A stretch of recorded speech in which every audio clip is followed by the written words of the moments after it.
I'm Medina Martinez. I'm a transgender Utahn. I work for the University of Utah. I'm a parent, a friend, a neighbor, a taxpayer, and a partner to a very beautiful woman. And I also think I'm pretty fabulous.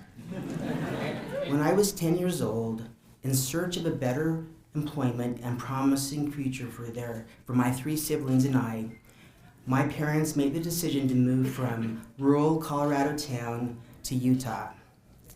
With the blessing of my abuelita and the support of my father's boss, who was a faithful Mormon man by the name of Ray Gallagher, we were loaded into a Chevy Impala, my siblings and I, and all our belongings were packed into a borrowed laundry truck. And we caravanned the 391.7 miles to Utah. My parents could have picked any state to start over. Colorado, New Mexico, Wyoming, Montana. I knew they wouldn't pick New York, or Denver, Colorado. But my father loved Utah. As a boy, he had fond memories of living in Utah County with his family while his father worked at Geneva Steel. He believed Utah held the key to a good life for his family. As a child, I always wanted to be like my father. I wanted to walk like him, dress like him, talk like him, and fish like him, and be dark and handsome and tall like he was. While I was born female and raised as a girl, I always knew that there was something unique about me. I was my dad's little boy, his buddy. He knew I was different, and I know that scared him. He feared for my safety, for my well-being. He loved me fiercely.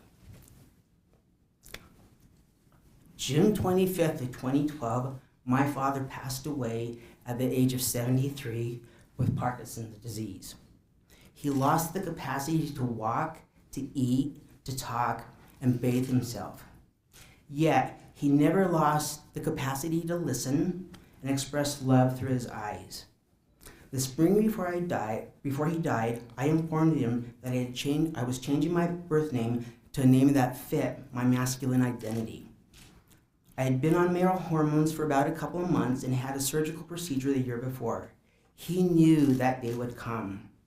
In that moment, with all the energy he could muster up, he leaned forward from his wheelchair and with his hands out and tears in his eyes, he said, "I love you. I love all of you, and I'm proud of you." A week after he passed, my mother sat me down and said she had something for me. As she left the room and she came back with now there's not a weapon in here, so you don't have to worry about that, with my father's shaving kit. He was a Broncos fan. He was a diehard Broncos fan. As I zipped it and I smelled his cologne embraced my heart, I could see remnants of his facial trimmings at the bottom of it. It was his way of telling me to be proud, to be happy, and content with who I was. My father loved Utah, all of Utah. He loved the valley, the mountains, the people, and especially the fishing. My father loved me. He loved all of me. He wanted me to be safe and feel welcome and like I belonged. As a transmasculine Utahn, please understand that my father trusted the state of Utah to embrace all his children. As public servants as you all are, I encourage all of you to strive to leave a legacy that honors all Utahns regardless of their gender identity, expression, or sexual orientation. Remember, my father took a chance on you, on Utah. You all have the trust of people of the state of Utah to make sure that we live in a state where we can all be free from being hurt or asked to leave public spaces. I'm a proud transgender Utahn. Thank you.